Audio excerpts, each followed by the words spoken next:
नमस्कार विद्यार्थियों, आप सबका अपने इस चैनल में स्वागत है। आज हम इस वीडियो में घातांक के कुछ नियम बताएंगे।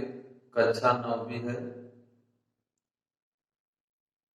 संख्या पद्धति के कुछ परिचय जो है मैंने 3 वीडियो में आपको प्रोवाइड कर दिए हैं। आज हम घातांक के कुछ नियम बताएंगे, क्योंकि घातांक के नियम के अनुसार जो है कुछ प्रश्न जो है क्लास 9 में पूछे जाते हैं। दूसरी चीज, घातांक के नियम जो है आप पिछली क्लास कक्षा 8 में पढ़ चुके हैं, तो इसके बारे में आपको ज्यादा समझने की आवश्यकता नहीं पड़ेगी। आप आसानी भाषा में समझ जाएंगे। मैं इसे बहुत आसानी भाषा समझाने का प्रयास करूंगा। तो आइए शुरू करते हैं। देखिए, पहला है ए गुणे ए। ठीक है, ए के पावर m है और ए के पावर n है। ए आपका क्या है? कोई संख्या है। m भी आपका कोई संख्या है, n भी आपका कोई संख्या है। ठीक है, तो m और n दोनों क्या है? अलग अलग लेटर है। तो कहने का मतलब कि संख्या भी क्या रहेगा? अलग अलग रहेगा। ठीक है, जैसे उदाहरण में तो क्या आएगा? अगर घात में जो है कोई संख्या लिखा गया है और उसका जो है अंश जो है, हर जो है, कहने का मतलब आधार इसको बोलते हैं। जैसे एक बात समझ लीजिए, ए पावर 3 हम लिखे। ठीक है, ए आपका क्या है? आधार है। इसको आधार बोलते हैं, इसको घातांक बोलते हैं, घातांक। ठीक है, यानी एक घातांक का नीचे का जो होता है आधार होता है। तो यदि दोनों का आधार समान रहे और घातांक अलग अलग रहेगा, बीच में यदि इस तरह से गुणा का चिन्ह होता है, यहाँ पे गुणा माना जाता है, तो इस फॉर्म में यदि आपको प्रश्न दिया गया है तो आप क्या करेंगे? घात को जोड़ देंगे। ठीक है, तो ए पावर m प्लस n होगा। उदाहरण जैसे दो दो, देखिए आपका आधार जो सेम है, लेकिन इसके घात जो है अलग अलग है। तो क्या होगा? 2 की पावर 2 प्लस 3 हो जाएगा। तो ये क्या आएगा? 2 पावर 5। अब इसको भी लिखना भी होगा, तो हम कैसे लिख सकते हैं?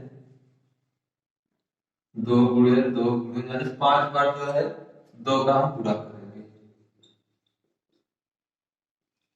तो 2 दूनी 4, दूनी 8, दूनी 16, दूना 32। तो ये आ गया 32। इसी तरह दूसरा घातांक देखिए, ब्रैकेट में ए पावर m है और ब्रैकेट क्लोज है, उसके पावर क्या है? n है।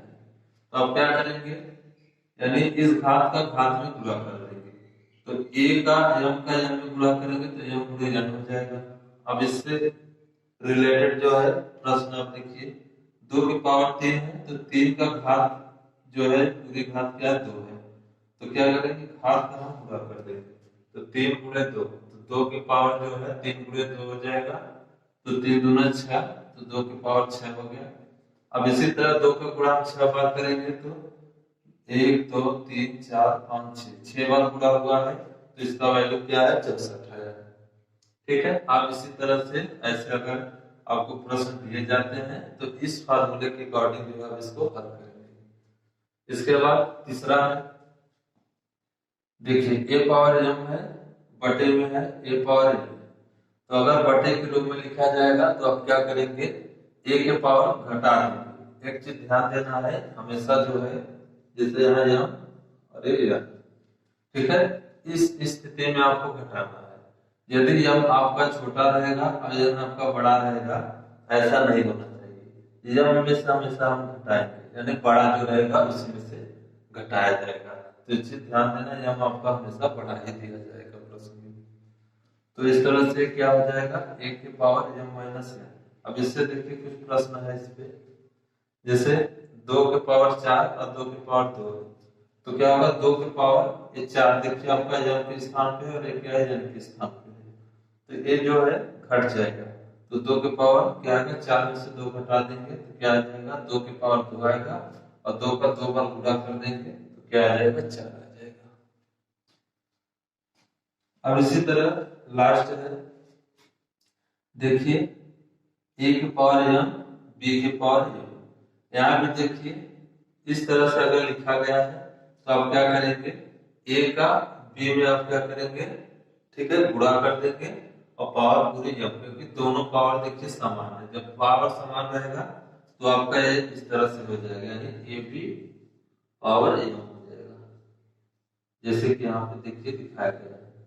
तो अब इससे जुड़े प्रश्न देख लीजिए, जैसे 2, ठीक है, और 3, पावर घात जो है आपका समान रहेगा।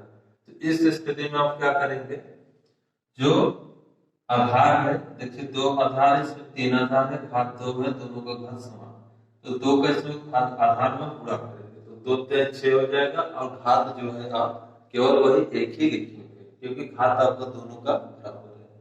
तो 2 के पावर सॉरी 6 के पावर 2 हो जाएगा, क्योंकि 2 3 6 और एक घात समान है तो एक घात लिखा जाएगा। इसी तरह 6 के पावर 2 है, तो 6 को हम कितने बार गुणा करेंगे, 2 बार, तो 6 का गुणा 6 हम करेंगे 36 आ जाएगा। तो ये तो घातांक के नियम थे, मैंने आपको बता दिया। अब हम जो है इसके आगे से जो है, ठीक है, आपको हम एक्सरसाइज कराना प्रारंभ करेंगे। जो संख्या पद्धति, इसमें जितने भी प्रश्न है बहुत आसानी भाषा में हम हल करना प्रारंभ करते हैं और आपको अच्छे से समझाएंगे, बताएंगे, ठीक है। यदि आपको यह घातांक के नियम अच्छे से समझ में आया है तो प्लीज लाइक सब्सक्राइब अवश्य कीजिए और कमेंट में अपने राय दीजिए। आप लोग का राय का मुझे बेसब्री से इंतजार रहता है और मैं उसका रिप्लाई अवश्य दूंगा। जय हिंद, जय भारत।